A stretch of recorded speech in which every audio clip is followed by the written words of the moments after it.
দুই দেশে বিশ্বকাপ হওয়ায় বড় বিপাকে পড়তে যাচ্ছে বাংলাদেশ। এবারের আসরে সবচেয়ে বেশি ভ্রমণের ভোগান্তি পোহাতে হবে টাইগারদের। গ্রুপ পর্বে সব মিলিয়ে বাংলাদেশি ক্রিকেটারদের পাড়ি দিতে হবে ৯,৯২১ কিলোমিটার। বিশ্বকাপের আগে বাংলাদেশের প্রথম প্রস্তুতি ম্যাচের সূচি ছিল ডালাসে, যদিও যুক্তরাষ্ট্রের বিপক্ষে সেই ম্যাচটি বৈরী আবহাওয়ার কারণে বাতিল হয়েছিল। বাংলাদেশের পরের প্রস্তুতি ম্যাচ ছিল নিউ ইয়র্কে। ভারতের বিপক্ষে সেই ম্যাচে ৭ রানে হেরেছিল বাংলাদেশ। বিশ্বকাপে বাংলাদেশ নিজেদের প্রথম ম্যাচ খেলবে ডালাসে শ্রীলঙ্কার বিপক্ষে। ফলে আবারও নিউ ইয়র্ক থেকে বাংলাদেশকে ফিরতে হয় ডালাসে। টাইগারদের দ্বিতীয় ম্যাচ আবার নিউ ইয়র্কে সাউথ আফ্রিকার বিপক্ষে। সেখান থেকে বাংলাদেশ ছুটে যাবে সেন্ট ভিনসেন্টের কিংসটাউনে। সেখানে নেদারল্যান্ডস ও নেপালের বিপক্ষে খেলবে বাংলাদেশ।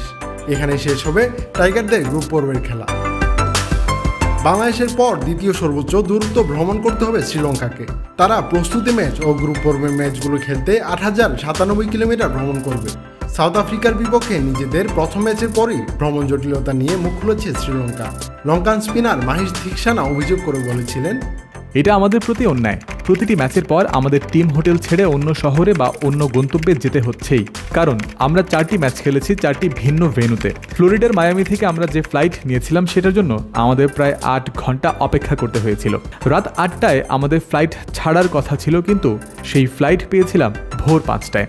এটা আমাদের জন্য খুবই অন্যায়, কিন্তু আপনি যখন মাঠে খেলবেন সেটার জন্য অজুহাত হিসেবে দাঁড় করাতে পারবেন না। খেলার সময় যা খুশি খেতে অর্ডার প্লিজ। এদিকে ভ্রমণ ক্লান্তি পোহাতে হবে নেদারল্যান্ডসকেও। তাদের ভ্রমণ করতে হবে ৭,৩৮০ কিলোমিটার। সেই হিসেবে বাড়তি সুবিধাই পাচ্ছে ভারত, নিউজিল্যান্ড ও ইংল্যান্ড। বিশেষ করে ভারত বিশ্বকাপের আগে একটিমাত্র প্রস্তুতি ম্যাচ খেলেছে বাংলাদেশের বিপক্ষে, তাও আবার নিউ ইয়র্কে। রোহিত শর্মার দল নিজেদের প্রথম 3টি ম্যাচই খেলবে সেখানে। আর গ্রুপ পর্বের শেষ ম্যাচ খেলতে তারা যাবে ফ্লোরিডায়। ভারতকে সব মিলিয়ে ভ্রমণ করতে হবে ১,৭১৭ কিলোমিটার। নিউজিল্যান্ড ভ্রমণ করবে মাত্র ৬২৩ কিলোমিটার। তাদের চেয়ে কম ভ্রমণ করবে শুধু ইংল্যান্ড। ফলে বোঝাই যাচ্ছে অন্য দলগুলোর তুলনায় কিছুটা নির্ভর থাকার সুযোগ পাচ্ছে ভারত, নিউজিল্যান্ড ও ইংল্যান্ড।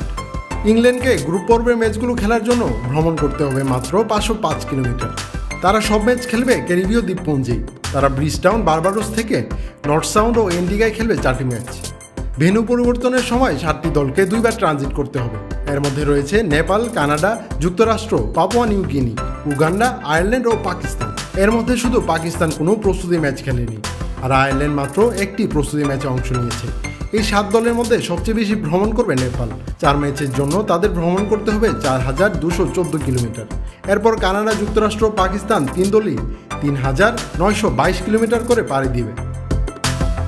বেশ কয়েকটি দলের জন্য এই ভ্রমণ ক্লান্তি আরেক প্রতিপক্ষ হিসেবে হাজির হয়েছে।